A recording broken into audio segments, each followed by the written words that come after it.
I don't know, I get to travel a bunch. I've been to like a bunch of different countries. I don't know where any of them are, or even where. I didn't learn about countries in school, so I just learned about Tennessee, and then I was told about the states that touched us in case they attacked. And that was basically it. I just went to Honduras. We did a USO tour for the troops in Honduras. That's where it's going down next. And yeah, they told me. They haven't even told America yet, but it's fine. I went there. I go to the airport, and I told the guy, I was like, hey, I'm going to Honduras. And the guy was like, what city? And I was like, I'm just learning right now that's not the name of the city. So just wherever people are going, probably. I didn't know you were gonna grill me about it.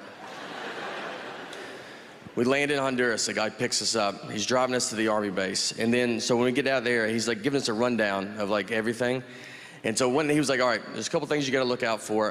There's a lot of snakes, a lot of venomous snakes. So he's like, when you walk around, just keep an eye out for snakes. But if you do get bit by a snake, the best thing to do is just go ahead and just catch the snake and then bring it with you, so then we know like what snake bit you.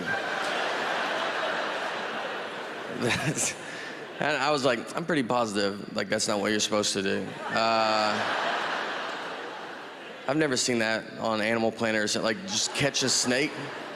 I've never caught a snake in my life, and then when I get bit, I gotta get it together and catch a snake for the first time. I was like, it's not gonna go good, dude. He's gonna keep biting me. That's all that's gonna happen.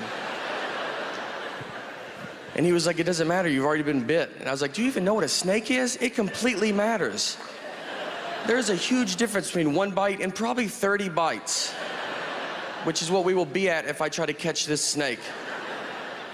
Who told you this, the snake? Is that who told you to tell me this?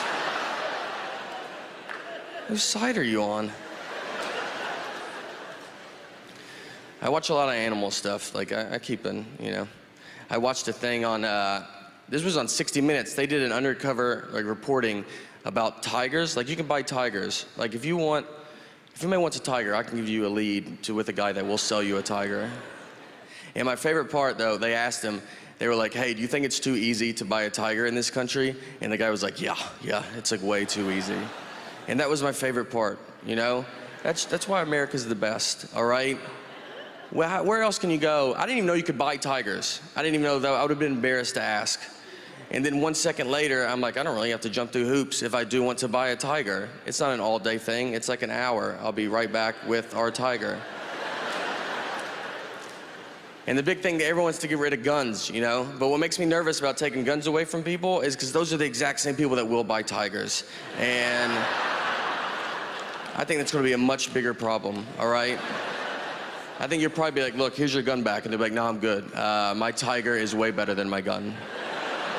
My gun missed all the time. My tiger rarely misses. Even if he does miss, it's just for a second, you know, it's never long. Like if a guy dodges the tiger and he's like, your dumb tiger missed, it's like, well, he did not. He is right behind you now. And he is furious about it. So, all right, guys, thank y'all so much, man. Y'all are awesome.